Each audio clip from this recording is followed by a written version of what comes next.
최태종이 꿈꾸는 정의롭고 원칙이 살아있는 대한민국. 청취자 여러분과 함께 만들어가겠습니다.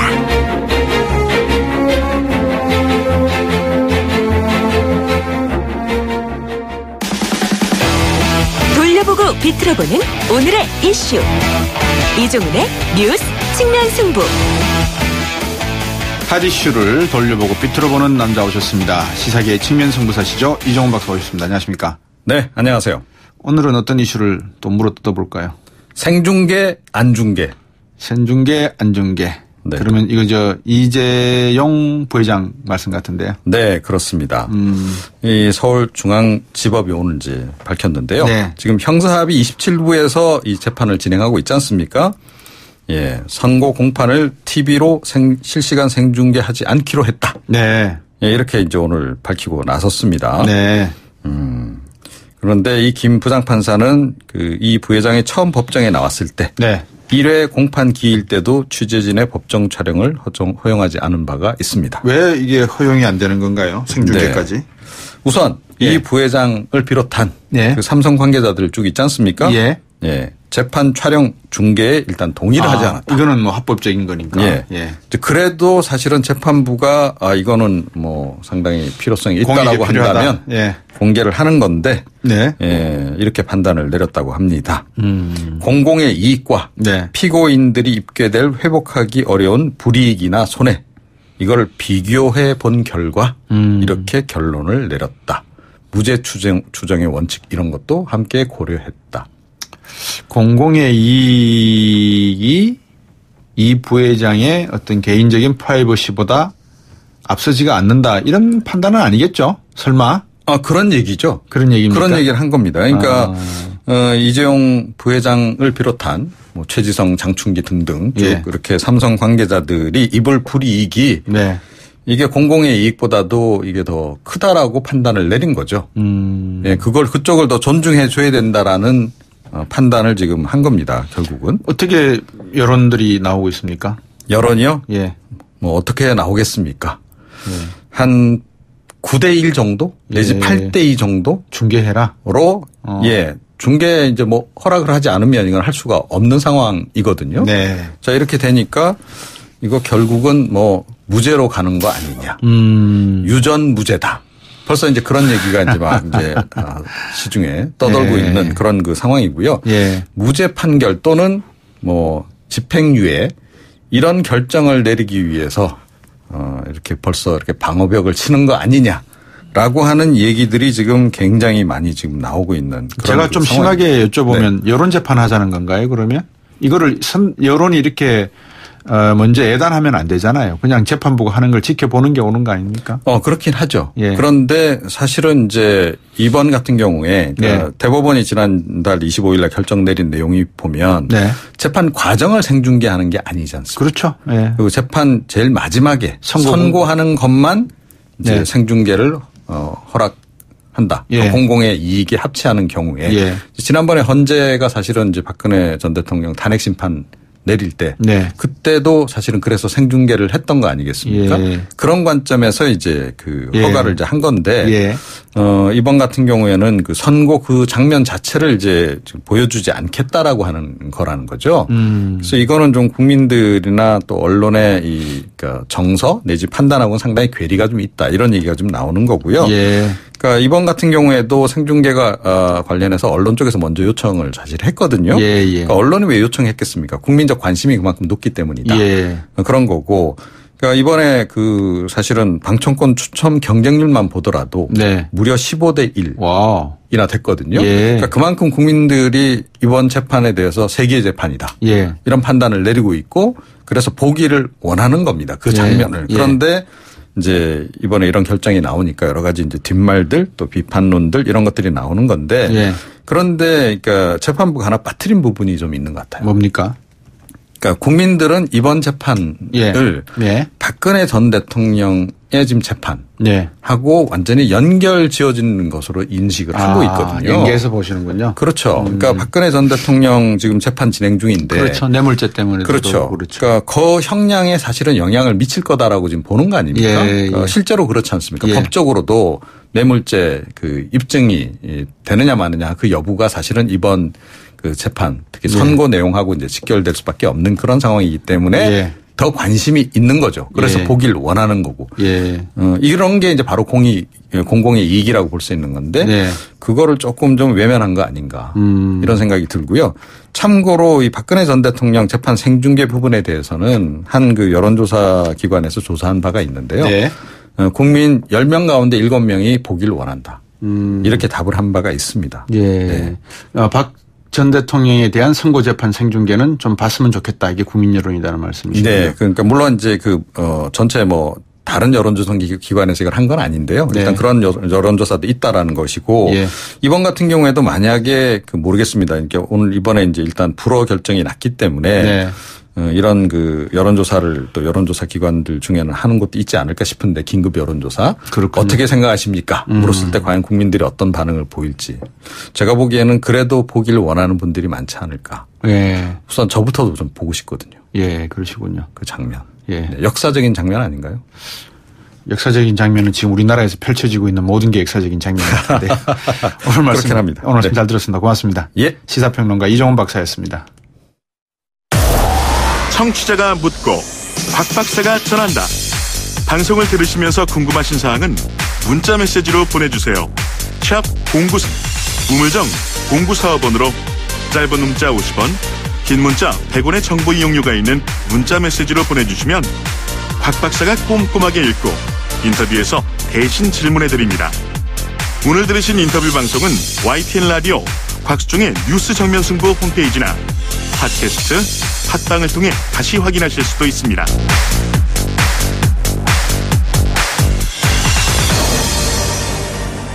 두 번째 인터뷰입니다. 지난 2015년 문화재청이 이 조선 왕실 보물 덕정오보를 미국으로부터 환수받았다 이렇게 대대적으로 홍보했는데 별로 기억이 없으시죠? 저도 솔직히 관심은 두지 않았습니다. 근데 말입니다. 환수받은 이 덕정오보가 친일파가 만든 짝퉁이다. 이런 사실이 밝혀졌다고 합니다. 지금 국립고궁박물관에 전시까지 하고 있다는데요. 문화재 제자리 찾기 해문 대표님 전화 연결했습니다. 안녕하십니까? 반갑습니다. 예전에 문정오보하고 현정오보에 대해서는 이야기 나눴었지 않습니까? 그죠? 그렇습니다. 오늘은 덕정오보인데 어떤 문화재입니까? 덕정오보는 일단 덕종에 대해서 설명해야 될 것 같은데요. 덕종은 세조의 아들이자 성종의 세조의 아들이자 성종의 아버지였던 의경세자를 말하는데요. 이 덕종은 왕위에 오르지 못하고 사망했기 때문에 후에 아들인 성종이 덕종이라는 왕으로 추존하면서 만들어진 어보입니다.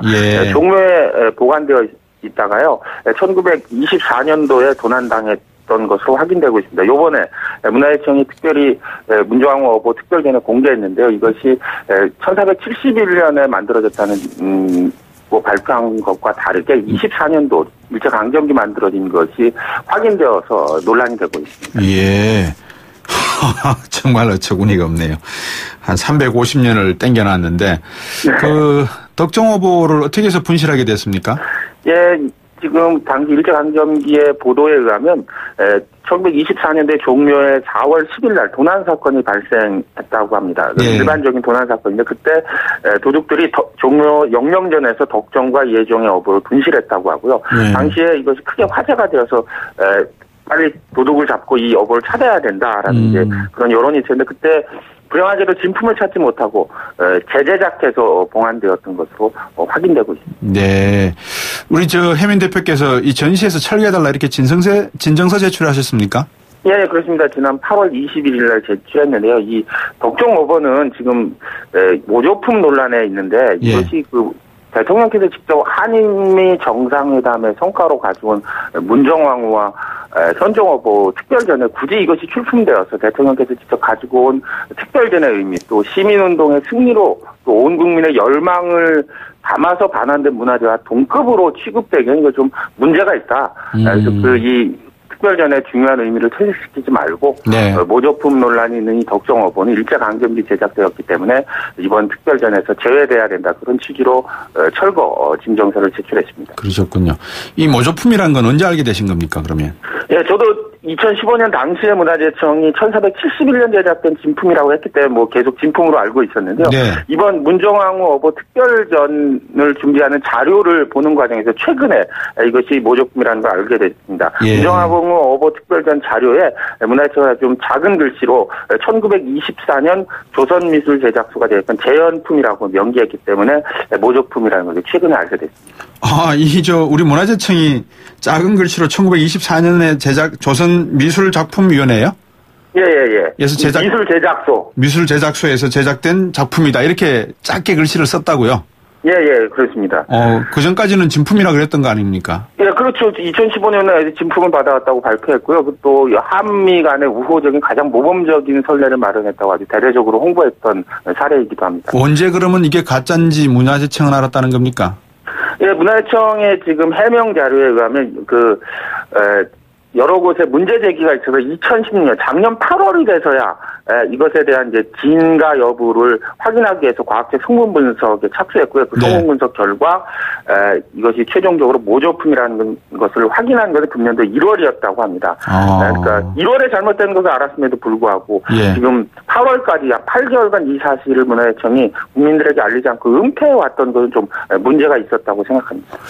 그러면 진품은 어디 있는 겁니까 지금? 진품은 1924년도 분실되고 다시 찾지 못했죠. 어딘가에 있을 어딘가에 있겠군요. 네네.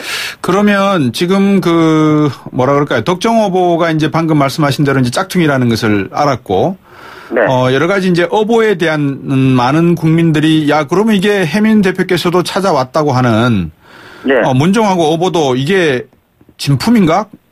짝퉁 아닌가? 이런 의문들이 많이 생기실 수 있는 거 아니겠습니까? 네, 그렇습니다. 문정왕후 어보도 재제작된 거 맞습니까? 네, 문정왕후 어보는 이제 당시 화재 사건으로 문정왕후 어보가 명종 당시에 화재 사건으로 파손이 좀 있었다고 하는데 그 뒤에 아마 그 당대에 파손된 부분은 다시 재제작됐다고 하는데요. 문정왕후 어보의 재제작이 있었다고 손치더라도 그건 문정왕후 생전에 당대에 재제작한 것이기 때문에 그 큰 논란에 사로잡히고 있는 것은 아니고요. 그렇군요. 무엇보다도 이 사건을 볼 때 이 문정왕후 어보와 덕정어보를 보면 과학적 성분 분석의 결과를 주목할 필요가 있는데요.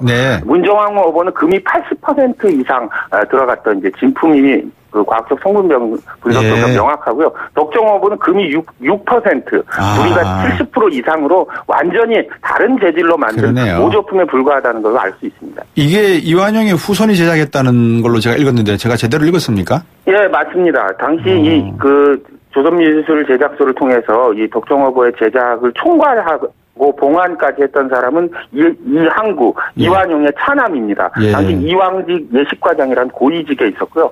이 사건 이후에도 계속 이왕직 내부에서 실질적인 권한을 행사했던 사람이고 나중에 이왕직 장관까지 지냈던 대표적인 친일파입니다. 이것도 저 해민 대표님 덕분인데 저도 이게 그냥 안 그랬으면 그냥 무심코 넘어갔을 그런 기사인데 관심을 두고 보게 되더라고요. 그러니까 그만큼 우리 문화재에 대한 이런 것들도 홍보와 교육이 중요하다는 생각을 제가 했는데 앞에서 조선미술품 제작소라고 하셨지 않습니까? 네네. 이게 아까 또 이완용이의 차남이 운영했던 거라 그러셨고 그죠? 예, 조선미술품 제작소는 이완용 차남이 아니고 이완용의 차남은 이왕직 을 이제 실질적으로 관할했고요. 조선미술품 제작소는요, 원래 이왕직 미술품 제작소였는데, 1920년대가 되면은 이제 이왕직을 떠나서 일본인이 운영하는 주식회사, 상업적인 회사로 바뀌게 되는데, 당시에 김갑손이라는 친일파가 출자할 정도로 친일 기업이었고요. 당시에 조선 상공업자들이 친일 기업이라고 해서 대규모 파업을 일으키기도 할 만큼 아주 친일적인 성격이 강했던 그런 공예 제작소로 알려져 있습니다. 그렇군요. 이항구라는 사람은 누굽니까? 이항구요? 이완용의 둘째 아들입니다. 둘째 아들이고 이왕직 내부에 아주 고위직을 역임했고요. 그 뒤에도 여러 가지 이완용의 위세를 믿고 당시 이왕직 내부에서 여러 가지 파동을 일으켰기 때문에 아주 굉장히 문제적인 인물이라고 할 수 있습니다. 해민 대표께서 이거 없애달라, 치워달라라고 요청을 했는데 입장 안 굽히고 문화재청이 지금 계속 전시하고 있죠. 예, 그렇습니다. 현재로서는 문화재 국립고궁박물관은 이 전시를 철회할 예정이 없다라고 얘기하고 있는데요. 저는 이번에 특별전의 그 취지에 맞지 않기 때문에 이번 특별전은 문정왕후 어보와 현종후 어보의 반환을 축하하는 대국민적인 고유제 또 특별전의 선택이 있기 때문에 이것을 퇴색시키는 이 덕정어보의 전시가 계속 강행되는 이유를 잘 납득하지 못하고 있습니다. 네. 저희들이 어제도 방송에서 관피아 이야기를 했는데 문화재청의 지금 여러 가지 행태라기보다도 행동을 보면 네. 과연 우리가 문화재청이 우리나라의 문화재를 제대로 관리하고 또 보호하고 있는가 또 이 문제를 역사의 관점에서 정말 심각하게 문제를 보고 있는가 그런 면에서 네. 문화재청에 개혁될 부분이 있다 그러면 어떤 부분일까요? 지금 제가 볼 때 문화재청이 사실 문화재 관리에 있어서 아주 치명적인 실수를 거듭하고 있다 이렇게 보기는 어렵고 일부 문제가 이제 드러나고 있는 것 같은데요. 예. 지난 10년 정도 문화재청의 여러 가지 모습을 보면 자신의 공로를 지나치게 과장하고 다른 시민단체나 다른 정부 부처가 했던 공로를 좀 깎아내리고 자신의 공로만을 너무 드러내다 보니까 모조품으로 된 덕정어보를 전시하면서 예. 자신의 공로라고 이제 얘기한 이런 부분을 좀 개선해야 될 것 같고 그간에 지난 10년 동안 문화재청이 저질렀던 과오에 대해서 솔직하게 겸허히 수용하고 그런 부분을 과감하게 개혁해가는 모습을 좀 기대하도록 하겠습니다. 예. 하여튼 문화재청의 어떤 개혁을 기대하면서 또 해민스님의 활약도 한번 기대해 보겠습니다. 지금 생각하고 계시는 앞으로 계획이 있으십니까? 예, 해외 문화재 반환 문제뿐만 아니라, 국내에 있는 여러 가지 잘못들도 좀 바로잡으려고 하는데, 지금 아산의 현충사 이순신 사당 앞에 놓여진, 금송이라는 일본 특산종 나무가 있는데요. 이 금송이 이순신 장군은 항일 운동의 표상이자 임진왜란 때 우리 승전을 한 그런 모두가 존경하는 장군인데 그 앞에 일본 특산종 나무를 심어 놓아서 그 현충사 이순신 장군의 정신을 흐리게 하는 부분 좀 문제 있다고 생각하고 예. 그 현충사 바깥으로 이전하는 것을 문화재청이 계속 건의하고 있습니다. 예, 오늘 말씀 듣고 보니까 우리 해민 대표께서 의병 활동을 계속하고 계시는군요. 오늘 말씀 잘 들었습니다. 고맙습니다. 예, 감사합니다. 계속 활동 부탁드리겠습니다. 예. 네, 해문 문화재 제자리 찾기 대표였습니다. 7시 뉴스 듣고 3부로 오겠습니다.